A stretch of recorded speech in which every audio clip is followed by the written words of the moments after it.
বাংলাদেশ আর্মির এবারে একটু বেশি অতিরিক্ত করতেছে। তারা আর কিছু না পেয়ে এবার জেহবকে নিয়ে লাফালাফি করতেছে। মানে কি বলবো ভাই, তারা আর্মি নাকি হেটার্স খুঁজেই পাচ্ছি না। জেহব নাকি ডেট করছে, রিলেশনে আছে। এবার এদেরকে জবাব দিতে গেলেও আমার ঘৃণা লাগছে, কারণ যেখানে কেপপ আইডলদের একবার রিলেশন করা নিষিদ্ধ করে দেওয়া হয়েছে, সেখানে সবাই বলছে জেহব রিলেশন করছে। পাগলের সুখ মনে মনে তো তাই। যেখানে তাদেরকে কোম্পানি থেকে একবারে রিলেশন নিষিদ্ধ করে দেওয়া হয়েছে, আর সেখানে আর্মিরা অনেক লাফালাফি করতেছে। আর ভাই, যে রিলেশন করলেই বা তোমাদের কি, মানে নিজের প্রেম জুটছে না তো তাই যেভাবে পিছিয়ে লাগছে আর কি। প্রথমত তারা বলে দিয়েছে তাদেরকে আইডল হিসেবে দেখতে, হাজব্যান্ড হিসেবে না।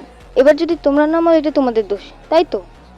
তারা না হয় এখন রিলেশন নাই করতে পারে, কিন্তু ভবিষ্যতে তো বিয়ে করবে, তখন কি তোমরা আত্মহত্যা করবে নাকি বলো আমাকে? যাই হোক, যেহেতু কিন্তু রিলেশন করছে না, তোমরা সবাই ভুল ভাবছো। আর দ্বিতীয়ত যেহেপের ডান্স নিয়ে কথা হচ্ছে, যেহেপ নাকি মেয়েদের সাথে ডান্সের মধ্যে ডরাডরি করছে। লাইক সিরিয়াসলি এতটা নিচে নামলে কি করে তোমরা?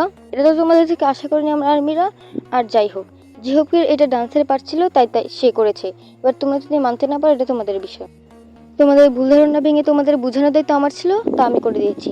এবার তোমরা যদি না বুঝতে পারো, লাফালাফি করো, এটা তোমাদের ব্যাপার, তোমাদেরকে বুঝিয়ে আর কোনো লাভ হবে না।